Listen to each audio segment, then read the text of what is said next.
179-р цэцэрлэгийн бэлтгэл бүлгийн хүүхдүүд эх жилийн 1-р ангид элсэгтэй бэлтгэн сургуулийн үйл ажиллагаатай танилцжээ. Энэ нь хүүхдүүдийн сэтгэл зүйг сургуульд ороход нь бэлтгэх чухал ач холбогдолтой гэдгийг онцолж байлаа. Энэ үеэр хүүхдүүд сургуулийн бага ангийн багш нартай танилцж, өдийн хоол хөтөлбөр, номын сан зэргийг үзэж сонирхсон байна. За сургуультай танилцсан чи ямар санагдав? Гоё санагдсан. Чамд ямар? Надад ч гоё санагдсан. Сургуульд орно гэж бодохоор ямар санагдчих? Өмнө нь сургуулийн талаар ер нь хэр мэддэг байсан бэ? Өмнө Мэддэг байсан уу? Цэцэрлэгт юу сурсан бэ?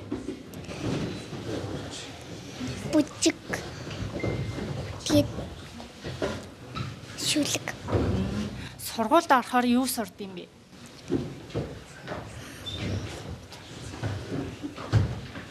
Хичээл.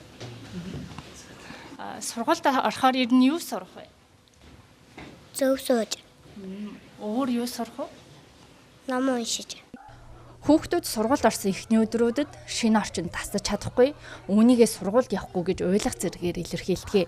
Тэгвэл сургуультай танилцах үйл ажиллагааг цэцэрлэгийн бэлтгэл бүлгийн зориулан зохион байгуулснаар хүүхдүүдэд сургуулийн орчинд тасах зэрэгээр сэтгэл зүйн хувьд дэмжлэг болдог байна. Нэг өсөндөө одоо бэлтгэл ангийн хүүхдийн одоо сургуульд бэлтгэгдсэн байдлыг хангахын тулд тийм ээ ямар орчинд яаж сурах вэ? Орчны нэглэлд танилцуулаад тэрний дүрм журам ямар байдгийг мэдүүлээд тэрний дагуу хүүхдүүдээс ярилцлага аваад одоо тэгээд тэрний дагуу ерөнхийдөө ах эгчтэй танилцуулсан дагуу хүүхдүүд өөрийн гэсэн бодолтой болно. Бие зөв авшиг нийгэмшгүүн талын анхны мэдхүүнийг олгоно.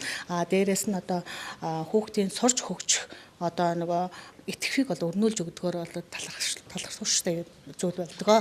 Одоо сургуультай танилцсанаар 179-р цэцэрлэгийн хувьд дээрх үйл ажиллагааг жил бүр зохион байгуулдаг. Эцэг эхчүүд ч тухайн өдөр хүүхдүүдийг бүрэн хамруулахыг эрмэлздэг байна.